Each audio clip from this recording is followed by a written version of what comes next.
Évangile, bonne nouvelle de Jésus-Christ selon saint Matthieu. La mère de Jacques et de Jean, fils de Zébédée, s'approcha de Jésus avec ses fils et se prosterna pour lui faire une demande. Jésus lui dit, « Que veux-tu? » Elle répondit, « Voici mes deux fils. Ordonne qu'ils siègent l'un à ta droite et l'autre à ta gauche dans ton royaume. » Jésus répondit, « Vous ne savez pas ce que vous demandez. Pouvez-vous boire à la coupe que je vais boire? » Ils lui dirent, « Nous le pouvons. » Il leur dit, « Ma coupe, vous y boirez. Quant à siéger à ma droite et à ma gauche, il ne m'appartient pas de l'accorder. Il y a ceux pour qui ces places sont préparées par mon Père. » Les 10 autres avaient entendu et s'indignèrent contre les deux frères.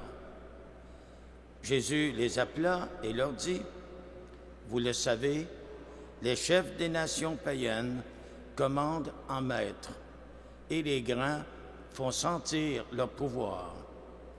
Parmi vous, il ne doit pas en être ainsi.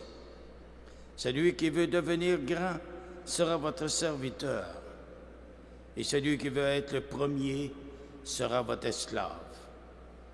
Ainsi, le Fils de l'homme n'est pas venu pour être servi, mais pour servir et donner sa vie en rançon pour la multitude. » Ensemble, acclamons la parole de Dieu.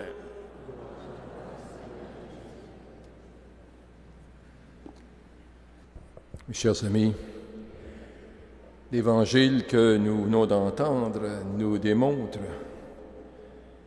que les apôtres étaient très humains. 2 veulent les premières places aux dépens de leurs copains. Et les 10 autres sont jaloux.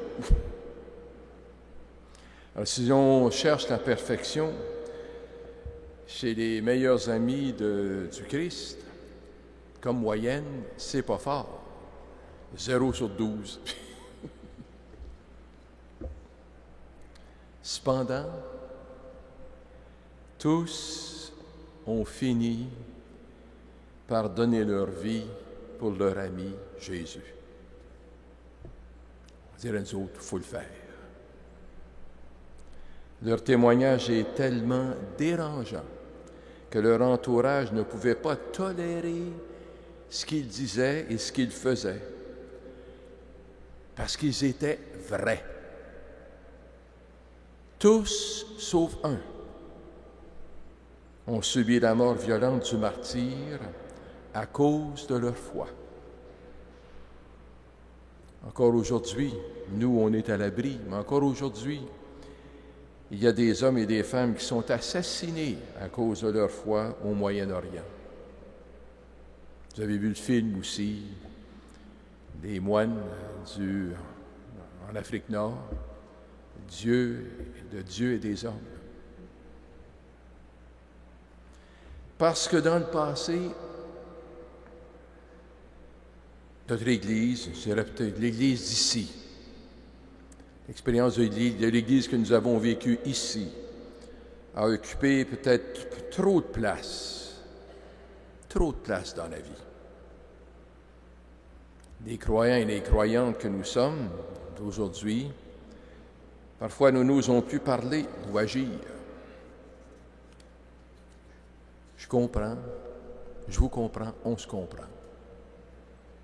Des fois, il vaut mieux être silencieux que de trop parler.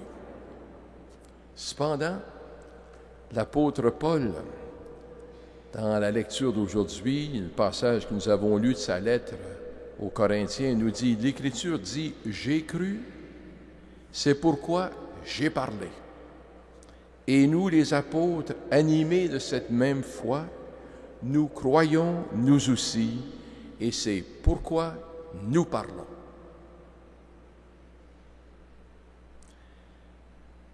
pour dire que devant la décroissance généralisée de nos effectifs, nous sommes tentés de vivre notre foi en vase clos.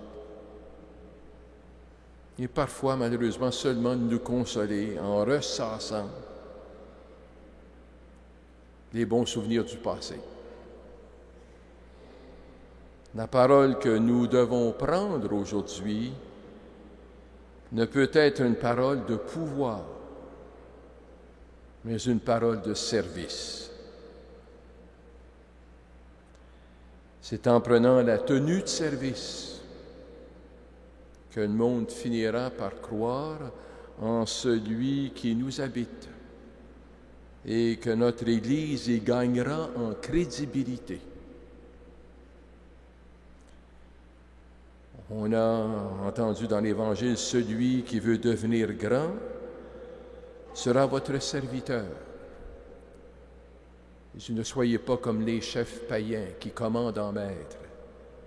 Je ne suis pas venu pour être servi, mais pour servir.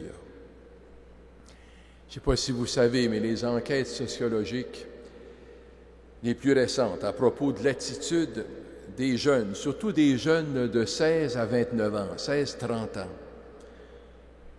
l'attitude de ces jeunes-là, de ce groupe-là, d'âge-là, envers la religion, mène toujours à peu près à la même conclusion. Que ce soit des enquêtes faites aux États-Unis, comme en Europe, ou même ici au Canada. Et qu'est-ce que c'est la conclusion? Bien, peu importe, le voyez-vous, même peu importe l'Église dans laquelle ces jeunes-là de 16 à 29 ans appartiennent, qu'ils soient catholiques ou pas, qu'ils soient pentecôtistes, évangélistes, surtout dans les églises chrétiennes. Savez-vous à quoi ça mène la conclusion? Et c'est formidable. Moi, je l'ai vérifié dans mon diocèse. Je peux vous dire que c'est vrai. En tout cas, c'est vrai chez nous, à Sudbury. La génération d'ados, puis de jeunes adultes, puis de jeunes parents d'aujourd'hui s'attendent à ce que ceux qui se disent pratiquants soient plus conséquents dans leur vie. En un mot, ils s'attendent à ce que nous, on fasse ce qu'on dit. C'est exigeant. Mais ils ont raison. Mais c'est exigeant. Et je mets le chapeau. Le chapeau, il me fait. L'Église, voyez-vous, ne peut se comporter comme une entreprise qui modifie son offre quand la demande baisse. Tu sais, ce n'est pas le temps dans l'Église d'une vente à rabais. C'est clair? Au contraire, les jeunes générations nous demandent, sans le savoir, qu'on prenne au sérieux le chemin des béatitudes. Entre nous, qui demeure indifférent, quel qu'il soit, de gauche ou de droite, pratiquant ou non pratiquant, jeune ou moins jeune, d'ici ou d'ailleurs, chrétien ou non chrétien, qui demeure indifférent quand il s'entend dire « Heureux les pauvres, heureux les affligés, heureux les affamés, heureux les miséricordieux, heureux les cœurs purs, heureux les artisans de paix, heureux les persécutés pour la justice, car le royaume des cieux leur appartient. » Et aussi, comment rester indifférent quand Jésus nous dit, à la fin de l'évangile de Matthieu, c'est le jugement dernier, « J'ai eu faim, vous m'avez donné à manger. J'étais un étranger, un nouveau venu dans votre pays, chez vous. Il n'avait pas la même couleur de peau, la même culture que vous. Il n'avait pas la même religion. J'étais un étranger, vous m'avez accueilli. J'étais nu, vous m'avez vêtu. J'étais malade, vous m'avez visité. J'étais prisonnier, mal pris, derrière les barreaux, vous êtes venu me voir. » Vous savez, il faut se souvenir d'une chose. Jésus a appris les béatitudes en les voyant à l'œuvre chez les pauvres, chez les miséricordieux, chez les artisans de paix, C'est des cœurs vrais, droits et sincères, des cœurs purs, de son temps. Il s'est fait proche de tout ce monde-là. C'est ce que nous devons faire. Moi, je suis convaincu que le tournant que nous devons prendre ensemble peut nous faire peur. Des fois, ça me fait peur. Quand pas parce que tu es évêque que tu sais tout, mais tu sens ce qui se passe, où ça s'en va. Mais c'est normal de ne pas se sentir à la hauteur du défi qui est devant nous. Mais je dis tant mieux si on se sent petit, parce qu'à ce moment-là, on sera d'autant plus sensible aux paroles que saint Paul nous dit quand il écrit aux chrétiens de Corinthe, il peut l'écrire à nous. Nous ressemblons à des gens qui portent un trésor dans des poteries sans valeur. Ainsi, on voit bien que la puissance extraordinaire que nous avons ne vient pas de nous, mais de Dieu. Quand on se sent petit de même, on n'a plus de chance de regarder vers Dieu. On dit, de grâce, viens m'aider, viens nous aider à donner un visage qui va faire en sorte que notre Église n'aura plus de crédibilité, parce que nous sommes des croyants plus vrais. Chers amis, en terminant cette petite réflexion avec vous, n'hésitons pas, n'ayons pas peur de nous engager dans des lieux de pauvreté, de souffrance, d'exclusion.